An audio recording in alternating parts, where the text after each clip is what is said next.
What's up, everybody? Welcome to another episode of the Throw Show. We've been on a slight bit of a hiatus since the season ended. We had maybe a little bit of a season hangover, but here we are with my co-host Trevor Stutzman, and we are fortunate enough to have Division I throws coach Scott Cappos on the podcast. Scott, thanks for being here. Hey, no problem. Thanks for having me. I appreciate it. So I've been excited to tell this story. I've been thinking about it all day, and you know, one of the coolest things for me, I think, before even going to the story, is Scott, you know, in the past has recruited a couple of our different athletes here. So like getting to know him professionally after this story is, I think, pretty neat. But going into my first exposure to Scott, I'm walking at Minnesota's track, and this is like 2004 or 3 maybe. And I'm walking in, and I see, you know, this guy, Billy Newman, who's just dropping monster bombs. I think he ends up winning the Big Ten title that year in the Javelin. And I'm like, man, this kid's just throwing huge bombs in Jav. And, you know, then shot, you know, Iowa was stacked in the shot. Iowa was stacked in the discus. And then it's just the next year, you know, the same exact thing. And about 2 years later, we're at Indiana, and I think that was like my first real discussion where I'm like, okay, Scott is the mastermind behind all of these throwers, including, you know, Billy Newman, and then going into Matt Byers. And so I think after you left Iowa, just clue everybody in on, you know, what you did. I mean, even maybe what you did with Byers as well at Iowa, and then into what you accomplished at Nebraska. Sure. Well, yeah, my first exposure to the Javelin was when I first started college coaching, and I had 2 javelin throwers that were around 70 meters. I inherited those 2 guys, and they ended up throwing 74 and 77 meters. Okay. Just were great throwers. And, you know, I was probably 25 years old. They were like 22, 23. So they weren't much, there wasn't much of an age difference. So I learned a lot from them as well, and just watching videos and learning about different strategies from different coaches. And then when I left and went to Iowa, I started recruiting the Javelin, and I had a couple different Canadian athletes, and one of them was Billy Newman. And between Billy and Matt Byers, who's from Kansas, we won like 7 Big Ten championships, and I think there were another 4 or 5 times we were second. And I really didn't have much exposure to coaching the women then. I had one female thrower when I was at Iowa in the Javelin, and she ended up breaking the Canadian national record. It was shortly after they changed the Javelin style. It's like a year after that. So it wasn't like a huge show as good as in the 180s, but you know, back then that was pretty good.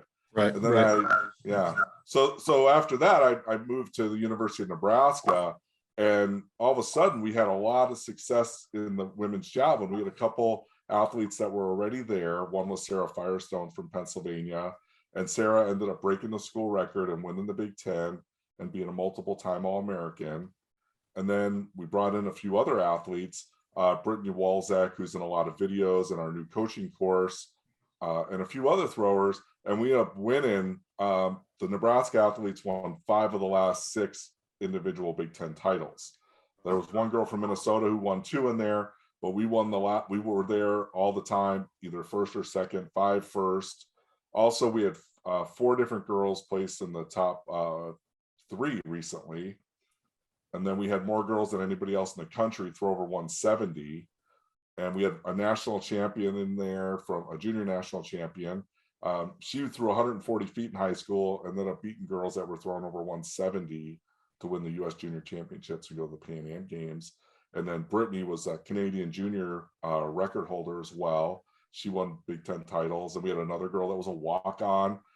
We did some testing with her. We can go into that a little bit later, but she was like a 40-foot shot putter. We taught her the javelin, and she kept throwing in the 180s and competing in U.S. championships. So, you know, a lot of it was just building the foundation through a proper training program. It was nothing special that like these college coaches like myself are doing. It's just doing a lot of the small things right when you develop a training program for the javelin, and that's what we focused on. I was going to say, so do you get a lot of coaches, or a lot of athletes, actually, not coaches, do you get a lot, like when you were at Nebraska and even when you were at Iowa, at the time, especially when you were at Iowa, there was a lot less states that were doing javelin. Now there tends to be a decent amount more. So when you were getting these athletes, were you basically, given like a blank slate? Maybe they had thrown javelin a little bit, but now you got to work with them and sort of build them up, and that's part of why you had such good success with their technical development and their overall physical development? I think it's a mixture of both. We had a few athletes that came in and were decent javelin throwers. Like you mentioned, Billy Newman. Billy threw like 205 in high school, which is pretty good. Yeah. And he ended up getting third in the NCAA, breaking the Big Ten record, competing on multiple national teams for Canada. And so we have a lot of stories like that. And we also had some athletes that came in that were good high school throwers, but maybe not great. And they really developed over time. And there's a few athletes I coached that were like second or third in the Big Ten that never picked up the javelin before they came to college. What do you think? I mean, what's that like? Because I'm thinking about myself and I think a lot of the people that are going to be, watching this and even purchasing the course is that a lot of coaches just tend to be, shot and discus. And I actually, ironically, because Trevor's standing right here, Trevor is, I think, the best javelin thrower I ever coached. And so Dane was my javelin coach. What did you throw? I threw 170. That's what I thought.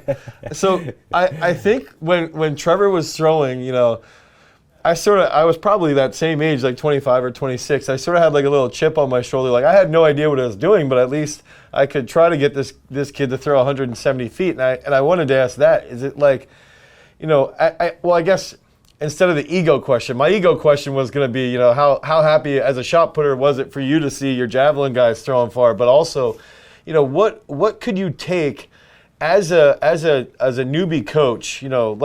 For me, I don't know that much about javelin. I watch the sport, I understand it a little bit, but what can you take away from a very basic perspective for the shot and the discus and sort of carry over to the javelin if you're, say, somebody who, you're going to go coach at the high school level and you got to have, develop the youth? I will add with that too, thinking back to when you were coaching me, most of the cues I can remember that you told me for javelin were probably the same cues that would be used for the shot put and discus. Yeah, probably. Which there are similarities. Yeah. There are some commonalities in the different throws that you base your technical model off of, but it's a totally different type of training because you're looking at a great shot putter might be able to release the implement at 14 meters per second, whereas a javelin's going anywhere from 26 to almost 30 meters per second. So the training has to be geared toward a totally different type of athlete. And I think that's why you rarely see someone who's good in javelin and maybe good at one of the other throwing events at the elite level. Right. The hammer, the shot, and discus are a little bit more common because of the strength variables, but javelin throwing is a totally different animal, and you have to train them very differently, even though they have some of the same qualities as your other throwers.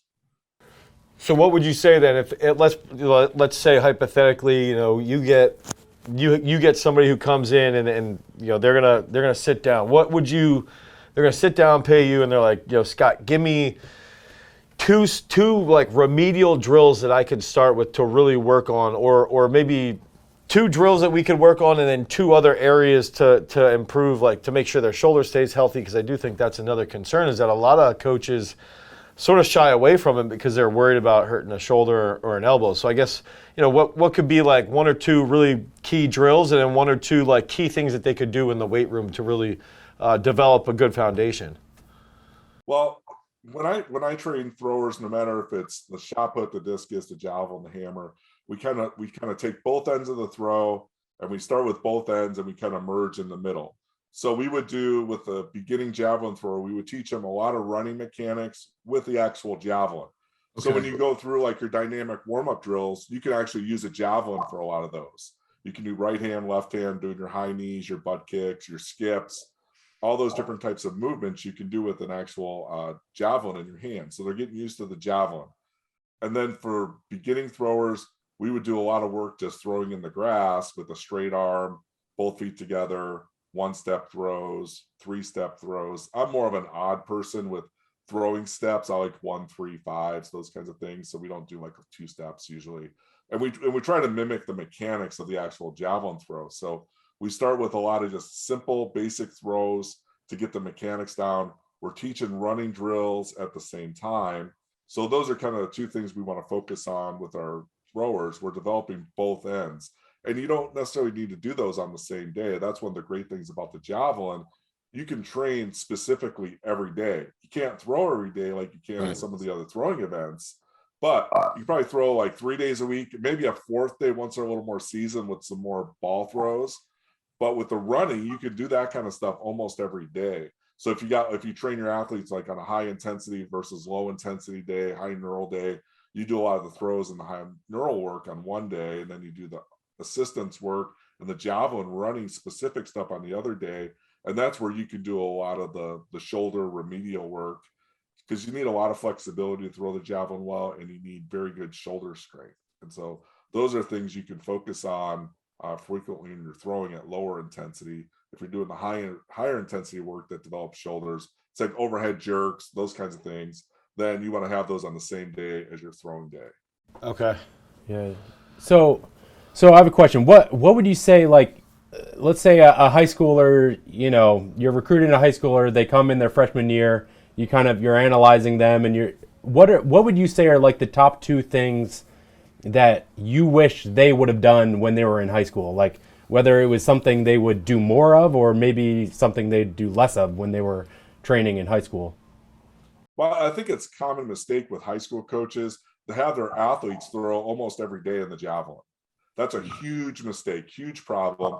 Could lead to a lot of injuries down the road, especially once they get better. They're throwing at higher velocities. They're going to get hurt every time if you do that. So you got to learn how to spread out your throwing days when you train. So that's the biggest mistake I see, that athletes come in and they say, well, I throw every day, coach. This is weird not throwing every day. And the one thing I wish they would actually do is learn how to accelerate down the runway and finish the throw the fastest possible. We see a lot of throwers, they start in the carry position, they withdraw the javelin, they slow down, and it's almost like they're doing a standing throw when they get to the front of the runway line.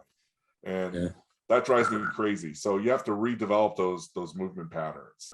Give me one drill to fix that, where it would be like you have to accelerate through those last 3 or 4 steps. What would be something, is that a drill, or is that just like the runway stuff that you talked about, where you're working on your approach with the holding the javelin, or maybe a little bit of both? Well, I like to do different drills from the back of the runway. We'll walk and then withdraw the javelin into a jog. Then we'll jog or do like high knee jogging, and then we withdraw the javelin and accelerate. So you try different ways to teach that movement pattern where they go from slow to fast. So I like a lot of drills where we're doing the full approach. It's similar to the full approach, where you're just starting slower and you're learning how to accelerate through the throw. So you can set that up with cones and check marks, but the biggest thing is to teach them different acceleration points. So you have a starting point where you're going a certain speed. After you withdraw the javelin, this is one of the things I go over a lot in the coaching videos, is that's your cue to accelerate. And then the next cue to accelerate is that penultimate step into the power position. So you have like 3 different points of speed. So you've got whatever 50%, you withdraw the javelin, you're at 70%, and then those last 3 steps, you're going to optimal speed that you can handle. Okay, so basically is like what you had mentioned earlier, where it's like, all right, if we can spend, I don't know, especially at the high school level, let's say the first month, it's like actual mechanics on how you're going to be releasing and how you're going to be finishing, and the specific positions that your feet need to be in, and your shoulder and your left side. And then also at the same time, during that first month, you're learning how to actually run with an implement, which is it's not easy unless you're really a field hockey player, or, ice hockey, maybe lacrosse. You haven't really spent much time running with an implement, so that is a little bit of a foreign concept. So it's sort of like, essentially, if you start the track season in PA, we start track in like middle of March. It's like middle of March to early April is essentially going to be working on those parts. And so my question would then be, let's say you have a meet April 10th, hypothetically, and you got to try and hit a decent throw so you can qualify for Penn relays. would you have them, let's say like, all right, well, our state meet might be the last weekend in May, so you got about 7 weeks out. Would you at that point say like, look, you can get a decent throw with a 5-step or a 7-step, and then as you get closer to that peak point, maybe you add in a full approach? Absolutely. So I would always start with a shorter approach. And no matter how much you work on it, there's still going to be issues in the beginning of the season. Like at the college level, we would go to Arizona, and that first meet, our steps were always screwed up. That's just how it was. It doesn't change. But yeah, you're starting with a little bit shorter approach, and then you're building that back up. Like last season, we had a girl, Maddie Harris. Maddie never won a state championship. She started throwing as a sophomore in Missouri when Missouri got the Javelin. So never won state. She came in and threw like 147, which is a really good high school throw. And then we had COVID, and then she had thrown 184 last year, missed the school record by 1.5 inches. But before that, we started at 50 meters, and she was throwing off like 5 to 7 steps. And then early May, she was throwing 51 meters. And then we backed up the approach because she was finally ready to hold that speed through the throw. And she threw 56 meters and won the Big Ten by like 13 feet as a freshman and qualified automatically for the Olympic trials. But there had to be a lot of patience there on her end and my end as her coach. And that's part of the process. You have to look at the big picture. I used to have a coach that I worked with that always said, you want to be happy in May. And I think that's how it is in the state meet. You want to be happy in May. You want to win Penn relays, but you have to take it a little slower with your progression sometimes to make sure you're doing it right. I think that's the same thing we see in every high school thrower, and I mean lots of college throwers too, is just the eagerness at every single meet they have to be hitting their PR, and like it's always like, Trevor, can we taper? I've got to meet this Friday. Like, can we like pull back on our weights and throw the competition implement and do all this stuff to throw far in a random invitational when it's like we're gonna. Well, if I say yes, then it's going to be, the next week's the same deal. Then the next week's the same deal, and then you never end up getting any actual work in until ever. So I think they can always set a personal best, even if they're not according to our progressions, our periodization. They might not be ready, but I think an athlete should be able to at least feel like they could throw a personal best anytime they step in the circle or step on the runway. Yeah, right. That's the kind of confidence you want to build in them. And maybe they're not 100% prepared, but you look at the percentage of athletes that actually set personal bests at state meets or conference meets, or even like at the world class level, the Olympic Games. You might have like 4% of the athletes set a personal best at the Olympic Games. Right, exactly. So you do train through some of these things, but if you're feeling good that day, you can set a personal best, and I think that's the mindset you want as a coach as well. Right. Yeah, and I mean, even just like, I don't know, there are kids some days that are like, maxed out on back squat the day before, and they still come out and hit practice PRs in the especially. circle. I feel like that's especially true in the shot. Yeah. I don't know if that's true in javelin or not, but I'm sure whenever technique's involved, you can always pop something out. One final question I have is, let's say, okay, we're doing the front of the runway work. And we're also running, we're also doing the technique work when we're on the approach. Is most high school kids, at least a lot of the males, are going to be meatheads. Should they be doing, my question is, when I'm sitting here listening, is like, let's say I have somebody who's a football player. He's a linebacker. Should we be focusing more on like dumbbell bench to avoid, I've seen videos of like Taro Pikamaki benching like 190 kilos, and I've always been like, why was he doing that? So I've always sort of thought, like, should javelin throwers avoid dumbbell bench or like a barbell bench? Should they use dumbbells more so they have better range of motion? Should they even bench press? Because I know that's a question that javelin coaches have asked me, and I've always been like, dude, I don't know why you're asking me this question.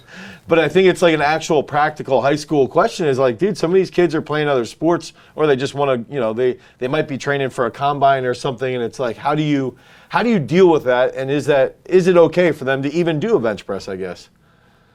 I think you have to monitor it. If you're working on some antagonist muscles, I think there's some work you can do with the chest. That would be important, especially in the off season. Once you get in season, I think you want to limit how much chest work you would do. I think you can get a lot more benefit from like an incline bench, push press, push jerks. Okay. And those carry over into the other sports as well. Maybe not as much of the flat bench. You know, that's a whole different theory we have on shot put and discus throwing is incline versus flat and arching and not arching, you know, and so there's a lot of debate there. But with javelin, there are some throwers that are really strong in the upper body, and there are some that are not, and they all throw far. Right. So I think a javelin is probably a lot more unique as far as physical stature and the qualities they have to throw far versus any other throwing event. You see skinny guys throwing really far. You see big, strong guys throwing really far. Yeah. So I mean, throw really fast. Yeah. I was just going to say, I think the main lesson is essentially learn how to have good mechanics at the front, on the finish, so that if you're an athlete, you can handle that speed, because essentially if you learn how to have a proper approach and you learn how to accelerate, now you have to have that strength and the mechanics to actually hold that position at the front, and that energy then can transfer into the implement. Yep. And that's why, you know, like in the coaching series we have probably 7 or 8 different kind of javelin approach runs you can combine, and coaches can be creative. It's just some examples. We said walking, jogging, trying all the different steps. We do a lot of movement with running with the javelin, whether it's facing forward or more of the side running. You know, there's a lot of debate on that, and we cover that in the video as well, like where to plant your right foot, you know, and that debate was ended for me when I was at the Olympic trials. Tom Putskis said, "You land your right foot at 38 degrees." And I said, "Why 38?" He said, "Well, that's what the Germans said to do." So I said, "All right, good enough for me." All right, done. All right, end of that debate. All right, well, Scott, thanks for being on the podcast. I think the big thing is like if anybody out there is watching and they're struggling with their javelin, they struggle with understanding where they can even begin if they're a high school throws coach, and you know maybe you've had some big freaks in the past, but you haven't been able to cultivate those positions and to cultivate that movement. Scott put together a Learn to Throw the Javelin in 30 days, and we have that right here. You can click on the link down below. You can pick that up today. And I think it's a really great course. And Scott, it's one of those things where I ended up watching probably about half of it because Trevor's like, dude, like this is some good stuff. You've got to like figure it out. And for me, it's like I don't really know anything about javelin, so I learned quite a bit. And I think that you know, it's a great thing for the throws community because there's a lot of high school kids, there's a lot of youth athletes that need to have that good, strong foundation so that they can develop properly over time. Yeah, and I think that's one of the great things about the javelin. There is a stronger youth movement in the javelin. So whether you're throwing the turbo jav or one of those fin flyers they recommend now for different age groups, I've worked with all different types of age groups, and we do very similar drills. You know, and a lot of those are in the video. We keep it consistent all the way through their development. Absolutely. Yeah. All right, Scott, thanks for being on the Throw Show. Hey, thank you guys. I appreciate it. Yeah, no problem. Talk to you later. Peace.